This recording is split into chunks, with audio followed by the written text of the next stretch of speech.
What is up, everyone? Back, episode 10 of the Giants Out of the Park Baseball 23 save. And we are here at the start of the 2025 season, opening day. And the roster has shaped up to look as follows. So, our catching tandem, Sean Murphy and Austin Hedges. Murphy's going to be playing a majority of the snaps behind the plate. Hedges will be there like every fifth game or so. That'll naturally happen anyway, but just to spell Murphy a bit. We'll see what happens with that. But, Casey Schmidt will be over at first base. Had a really good rookie season last year. Finished second in the Rookie of the Year voting. I don't know if I mentioned that.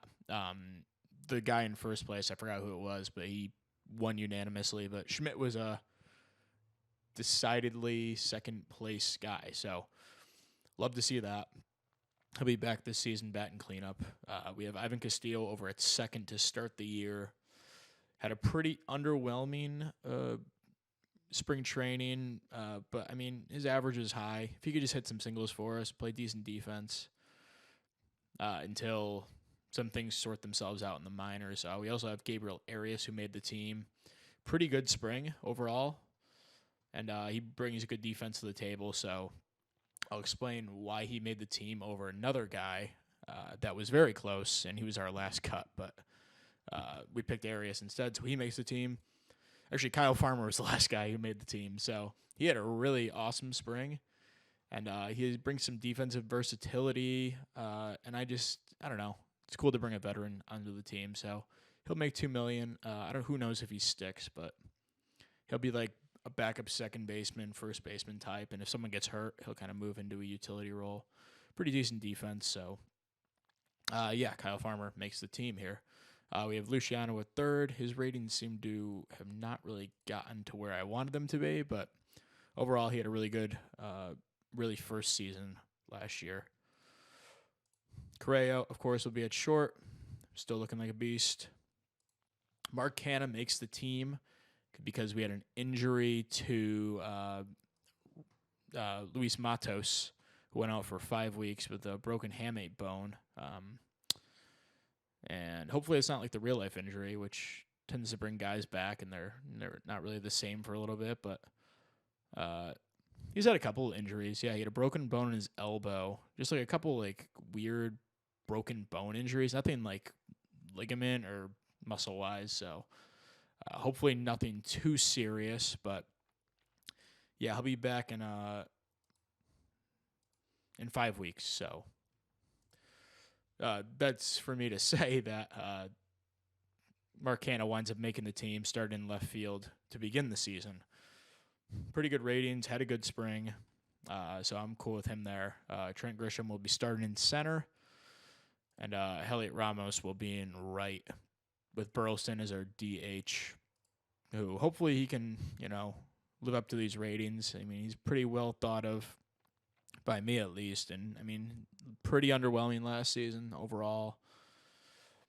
But very excited about Alex Suarez, who makes the team as our backup outfielder for now. We'll see what happens with Canha. We'll see what happens with Matos when they come back, but he had a crazy AAA season last year and half a year, and then a crazy AA season. So, I'm usually a guy who will keep my prospects down in AAA until they're fully ready, but yeah, I don't need to see any more from Suarez. He really tore it up in spring training, so I'm cool with him starting the year on the active roster.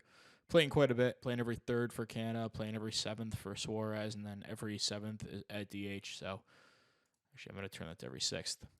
So we'll be getting plenty of playing time. Also, Arias and Farmer kind of in a timeshare with Castillo here at second. In the rotation, we have Rodon, Bieber, who both had really good springs. Bieber especially was dominant. They did deal with some little injuries, but nothing crazy. Flaherty is our 3. Odorizzi makes the rotation. He got roughed up a bit at the end of spring, but we don't have too many options at the moment. And then Murphy wins the 5th starter job. He had a bit of a battle with a couple guys. Mikulski here, who is I think he's ranked just outside of the top 100 in prospects. He'll make the team, just as a reliever for now, but he can definitely slide into the rotation if we need him. But I'd much prefer him in the bullpen for now. And Murphy, I mean, he had some really good success last year in the majors, so hopefully he can keep that going. Canley will start the year as our closer. We'll see what happens with him. He was good to start the year and then really fell apart down the stretch where we even had to take him out of the closer role. So hopefully he can have a better season this year. Doval will be the eighth inning guy. He had a pretty rough spring overall, so I just decided to take it easy with him and putting him into the closer role for now. And Rohan Honda makes the team. He'll be making his debut whenever he appears, the number 17 prospect in baseball. A lot of teams view him as a starter. I definitely view him as a reliever, even though he has the stamina, the 3 pitches. I kind of need 4 pitches or at least 3, and like the movement and control's got to be a little higher. I don't see him being an effective starter for me, but a valuable, really valuable bullpen piece. Delaplane makes the team along with Santos, who's out of options. It was mostly because, I didn't really find any trades for him. He's not a bad pitcher by any means. He throws 100 ground baller. Yeah, out of options. I really haven't given him any opportunities. Like, he's pitched like nothing for me since the save started.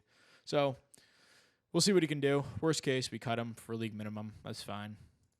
Ethan Roberts, who was really good for me last year, at least peripheral-wise. Not really. He was good, but not great. And Gudino, who is actually really good for me. That's like a long man. And then Mikulski, as we talked about. Really quick, go over the top prospects. Arturo Mendoza. He will start the year in rookie ball again. He wasn't bad. He held his own as a late 17-year-old, early 18-year-old last year. I'll probably promote him to my not Dominican league, just because I like to start my when people are first making an appearance. I like to start them in the lowest Dominican league, and then if they're not as well thought of prospects, I move them up to my other Dominican league, which is my higher personal league. But for him, I'm just going to move him up to my highest rookie ball team. See how he holds up there. Handa we talked about. Andres Magalone. He's still in the complex. I'll probably call him up to Dominican League before the season starts down there. Castillo, same story. He's 18 now. I'm really nervous because he looks really like he could be a really good pitcher, and I don't want to blow it. So, but I will actually promote him to my lowest minor league team and see what happens. Because he's 18. I'll just do the same with him too. Cool. Suarez, Mikulski, we both talked about. Espinal, looking like a pretty good player, still down in rookie ball. He might get a call up to A ball if he holds his own. But yeah, pretty rough showing last year. Oh, I forgot to talk about Ortega, who had a really good spring. I was thinking about starting him at second base this year, but he didn't have a lot of time in AAA.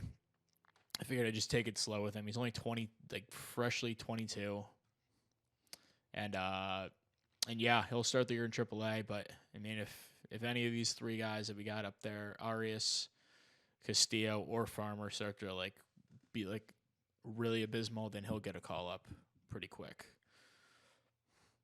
Other guys that are close, Gonzalez had a really, really good spring.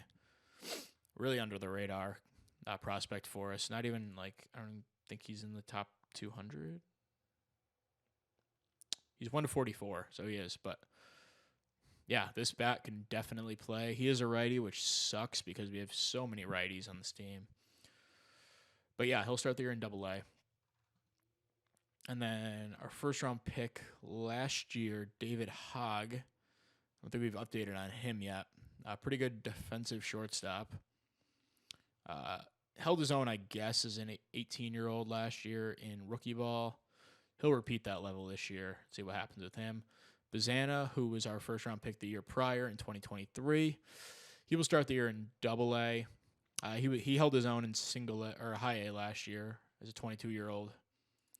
We'll see what he turns into. Not too bad of a player right now, though. We have like a lot of guys in like A-ball, like Also Brooks, who looks pretty good. Witherspoon, who also looks good. These guys are like a year or two away at least. Owen Murphy, who was our first-round pick in 2022. Probably not going to live up to the ceiling, which is always a risk with these high school pitchers. But, I mean, even this, if he turns out to be this kind of pitcher, that's not bad. But he'll be an A-ball as a 22-year-old, 21, 22-year-old. Bryce Hubbard down here, 4th-round pick in 2023. Yeah, besides that, I'm not going to drag this out too long, but I probably already did, honestly. But, yeah, so we will sim ahead to whenever something big happens and get back to you guys. We are back. It's about a little bit more than halfway through the year. We just passed the international free agent signing period, where we made a pretty good signing. So Mauricio Ramirez, this guy was he's a DH only type of guy, but I mean this bat's really can't miss. Line drive guy, which is interesting, switch hitter. Can't really play the outfield. I guess he could play it in a pinch, but yeah, that's who we wound up signing. Overall, we haven't had too many injuries or anything to report, minus Matos, who went out at the beginning of the year. Logan Webb's come back and has been fantastic. His ratings have really dropped now, so I don't know how sustainable this is, but I'll take it for now. He's had a couple blow-up games, but overall he's been excellent, really. So yeah, we're happy to have him back in whatever capacity. Odorizzi was balling for a bit, and then you can see the last couple of games he's ballooned his ERA. He was down in like the twos, like low twos at one point. But yeah, Rodon's been awesome for us. He's been our ace once again. Bieber, he's 4-9, but he's either been really good or like kind of gotten destroyed. Kind of like a tough luck, like 4-9 though. He's overall been solid. Not really the guy that we paid for, but whatever. I mean, hasn't been horrible. We've had a tough time with his rotating door at closer right now. Duvall was put in there for a bit, but he's blown a couple saves. I don't know how long he'll be there. We tried Canley to start the year. He got destroyed a couple games in a row, so I took him out. We tried Santos. He was okay. He was our best reliever for a bit. Had a couple bad outings in a row, so we took him out. I think, yeah. Then Duvall's kind of been in there for the rest of the year, but for the last week or so, last couple weeks. But yeah, Handa's been awesome. I don't want to move him to the closer role yet, but possibly. And same thing with Ethan Roberts. These guys have been our two best relievers, along with Santos. But honestly, everyone's been pretty good. Delaplane's been a little disappointing. Canley's been better. And Duvall's been pretty good outside of like his last couple of games. So yeah, that's how the pitching shapes up for us. Sorting by, I guess we could sort by WAR. Correa leads in WAR, but he has a WRC plus of just 83. He's having like a legendary shortstop like season defensively, so like he's pretty for 6 WAR, but man, we can't have a guy who has the WRC plus of 83. So he's actually gotten dropped down like consistently throughout the weeks. Now he's down to the 7 hole. Yeah, I don't know. He's gonna play better than this because I mean, paying him $30 million a year, not just to be a really good defensive shortstop. Besides that, let's just sort by position. Let's go through the position groups. Murphy's been a little disappointing. He's been doing it with the glove, but yeah, his contact's dropped to 35.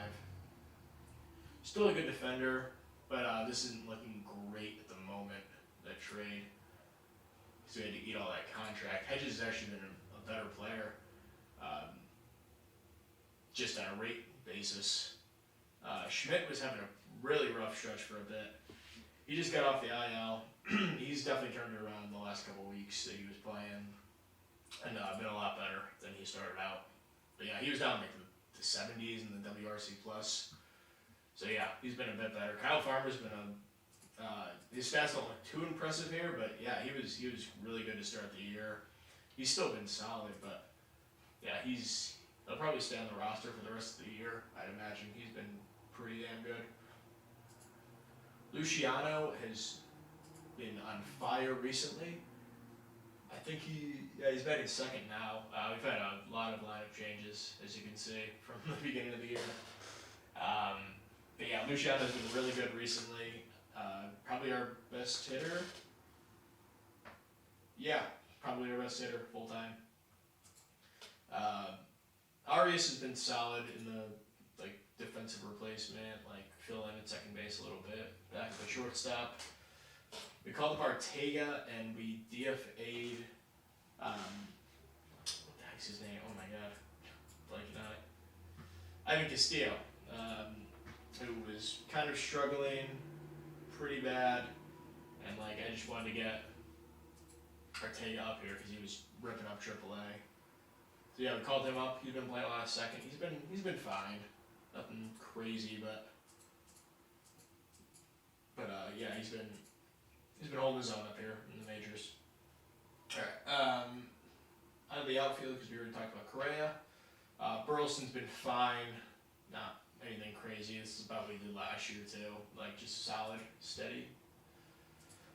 Mark Canna's been a really good find. He's been playing part time, but when he comes in, he kind of tears it up. So yeah, when 13 WRC plus on the year, striking out a ton but walking a bit. So he's been valuable for us. Luis Matos. Yeah, he was out for a bit at the beginning of the year. I said about his rehab assignment, he was ridiculous, in 13 games or 14 games. Called him up and he's been really good. I believe he's batting fifth now, so that's really cool. Alex Suarez, who made the major league roster to start the year, he's been probably our best hitter. Not really playing full time yet, but I definitely plan on him being out there full time by the end of the year. I don't know where. We're gonna have some decisions to make, but overall, this 5-man outfield's been really, really good. Because Risham's been really solid, solidified the bat and center, not bad defensively, definitely above average. And then Ramos has been good, not quite what he was the last 2 years, but he's on pace for 36 bombs. So that's really cool. So yeah, that's how the team is. 89 games into the year. We're going to sim ahead probably through the draft, then we'll recap that later on in the episode. So we'll be back. So really quick, I want to go through and talk about the draft in 2025 here. So a lot of this draft was kind of pretty bad players. So we'll only go through the first 2 rounds. So Gilbert Saunders, our first round pick, college arm, and I'm recording this in the future after the draft because the recording got all screwed up, as you will see in the actual video. So 29th overall pick, pretty decent arm here. With our second pick, we took a shortstop out of college, more of a second baseman, but or third baseman, maybe utility guy in the future with the 41st pick. Right now he's not doing so well in rookie ball, but not a horrible player, but there was slim pickings at this point in the draft. Nolan Perry, another college arm, almost 22 years old at this point. Organizational depth, but OSA thinks he could be a pretty decent arm with the 43rd overall pick. And then Ryan Fry, we took him the second round. Not a bad arm here. He'll probably get called up to A-ball at some point this season. And then Austin Killingworth, probably the last guy worth talking about here. The rest of the guys were kind of just dart throws, but high school bat, freshly 18, and yeah, long way to go here. But just want to update on the draft. Nothing else too crazy that we wound up getting, but yeah, that's about it. So we are back in making a quick trade. Well, a pretty big one, actually. So Luis Matos, he's been our starting left fielder for the last year, I guess.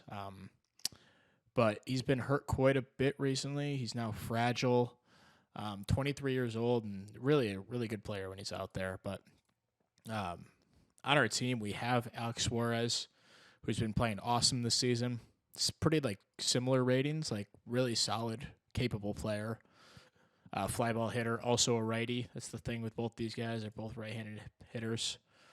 Suarez a little bit better defensively and having a better season because he's been out there mostly. So Matos is the guy, kind of, a little redundant out there with these right-handed hitting outfielders. So he had a lot of value, so we're going to try to flip him for Tariq Skubal, who looks like he has one more year of team control after this. So we get him for a year and a half, I believe, maybe more. I'm not really sure. But at least this year, the rest of this year and next year. 28 years old.